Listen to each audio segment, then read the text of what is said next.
We're in Mark chapter 15 of the NIV Bible. Very early in the morning, the chief priests with the elders, the teachers of the law, and the whole Sanhedrin reached a decision. They bound Jesus, led him away, and handed him over to Pilate. "Are you the king of the Jews?" asked Pilate. "Yes, it is as you say," Jesus replied. The chief priests accused him of many things. So again Pilate asked him, "Are you going to answer? See how many things they are accusing you of." But Jesus still made no reply, and Pilate was amazed. Now it was a custom at the feast to release a prisoner whom the people requested.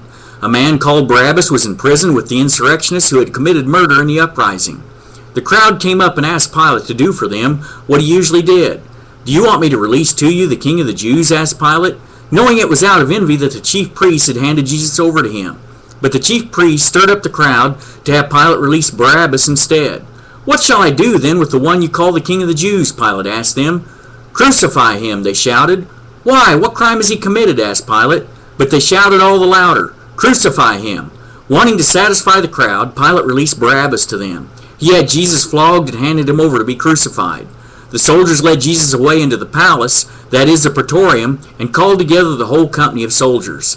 They put a purple robe on him, then twisted together a crown of thorns and set it on him.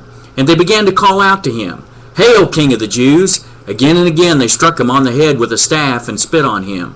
Falling on their knees, they paid homage to him. And when they had mocked him, they took off the purple robe and put his own clothes on him. Then they led him out to crucify him.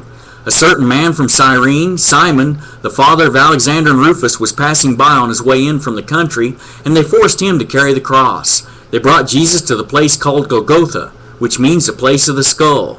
Then they offered him wine mixed with myrrh, but he did not take it. And they crucified him. Dividing up his clothes, they cast lots to see what each would get. It was the third hour when they crucified him. The written notice of the charge against him read, "The King of the Jews." They crucified two robbers with him, one on his right and one on his left. Those who passed by hurled insults at him, shaking their heads and saying, "So, you who are going to destroy the temple and build it in 3 days, come down from the cross and save yourself." In the same way, the chief priests and the teachers of the law mocked him among themselves. "He saved others," they said, "but he can't save himself. Let this Christ, this King of Israel, come down now from the cross, that we may see and believe." Those crucified with him also heaped insults on him. At the 6th hour, darkness came over the whole land until the 9th hour. And at the 9th hour, Jesus cried out in a loud voice, "Eli, Eli, lama sabachthani," which means, my God, why have you forsaken me?" When some of those standing near heard this, they said, "Listen, he's calling Elijah." One man ran, filled a sponge with wine vinegar, put it on a stick, and offered it to Jesus to drink.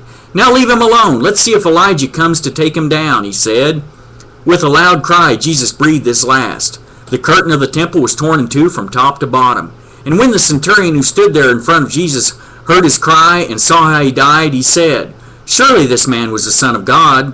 Some women were watching from a distance. Among them were Mary Magdalene, Mary the mother of James the younger, and of Joseph and Salome.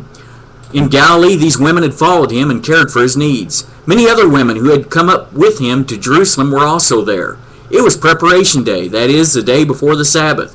So as evening approached, Joseph of Arimathea, a prominent member of the council who was himself waiting for the kingdom of God, went boldly to Pilate and asked for Jesus' body. Pilate was surprised to hear that he was already dead.